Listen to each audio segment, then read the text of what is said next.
नर्मदे है।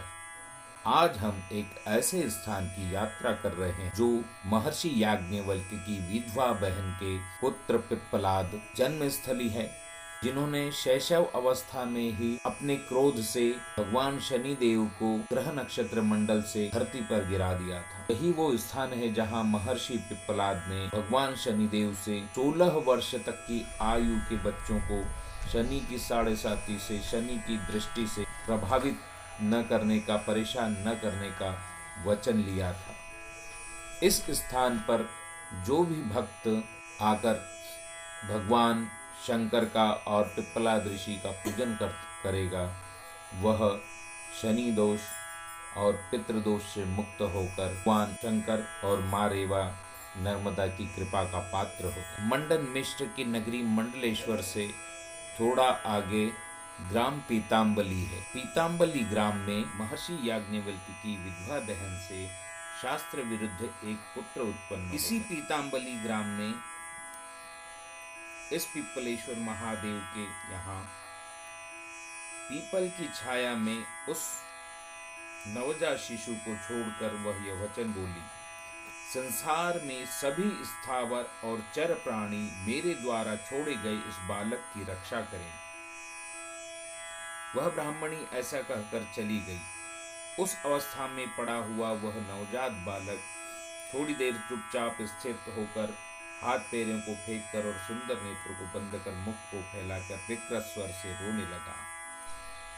उस बालक के रोने से जंगम सभी व्याकुल हो गए। बड़े बड़े उत्पादों से सभी पर्वत वन आदि कंपित हो गए। तदनंतर भूखे ब्राह्मण बालक को महाशक्तिशाली समझकर क्या नाम है मंदिर का? प्रकृति ने उसकी जीने की व्यवस्था की। वृक्ष ने छाया नहीं छोड़ी। उस पीपल के वृक्ष से बटे हुए अमृत को उसने पिया। इस प्रकार पालित होकर उस कुमार ने विश्वस्त होकर अपने चित्त में यह विचार किया कि मेरे क्या अरिष्ट ग्रह का विषय है और यह किस क्रूर ग्रह का विषय है जिसने मेरी ऐसी स्थिति की।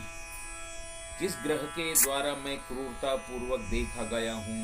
इस अवस्था में ही शनैश्वर शनै चलता हुआ भूमि पर आकर गिर पड़ा।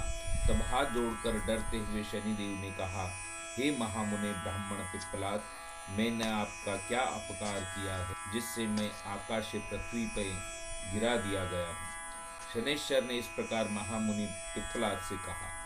तब क्रोधित होकर उस बालक ने जो वचन कहा, राजन वह तुम सुनो। दुर्बुद्धे, मैं माता पिता से रहित बालक हूँ। शनैश्वर तुम संपूर्ण रूप से कहो, लोगों को क्यों पीड़ा देते हो। तब शनिदेव ने कहा, मैं स्वभावत ही क्रूर स्वभाव वाला हूँ। मेरी दृष्टि ही ऐसी है। तुम मुझे छोड़ दो। जो तुम कहते हो मैं वैसा ही करूँगा, इसमें कोई संशय नहीं। तब पिप्पलाद ने कहा, ग्रहदेव, आज से 16 वर्ष पर्यंत तुम बालकों को पीड़ा न देना, यह हमारा आपसी अनुबंध है। शनिदेव ने कहा, ऐसा ही हो।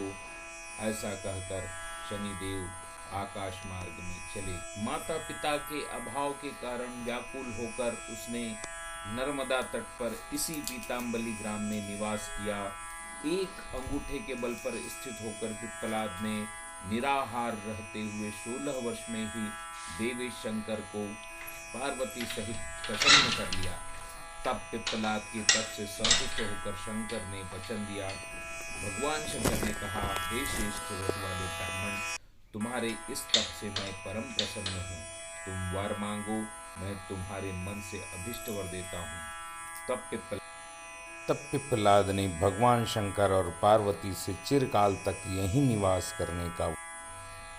जो भक्त भगवान पिप्पलाद की इस जन्मस्थली पर आकर भगवान शिव का पूजन करेंगे और शनिदेव का यहाँ पर स्मरण करेंगे, उन्हें शनि के प्रकोप से मुक्ति होगी और भगवान शिव और माँ नर्मदा की कृपा प्राप्त होगी। यह स्थल अत्यंत रमणीय है। पीताम्बली ग्राम में ग्रामवासियों द्वारा परिक्रमावासियों एवं भक्तों के लिए रहने और भोजन की अत्यंत सुंदर व्यवस्था की गई है और यह स्थल भी अत्यंत रमणीय है। यद्यपि पुरातत्व विभाग, सरकार और ग्रामवासियों द्वारा यहाँ पर अच्छी व्यवस्था है, फिर भी अभी मंदिर निर्माण, जीर्णोद्धार और इस क्षेत्र को आध्यात्मिक स्तर पर विकसित किए जाने की अत्यंत संभावनाएं हैं। आप सभी भक्तों से निवेदन है कि एक बार इस स्थान पर आकर अवश्य दर्शन कर भगवान पिप्पलेश्वर, भगवान शनिदेव और मुनि पिप्पलाद की कृपा अवश्य प्राप्त करें। नर्मदे हर।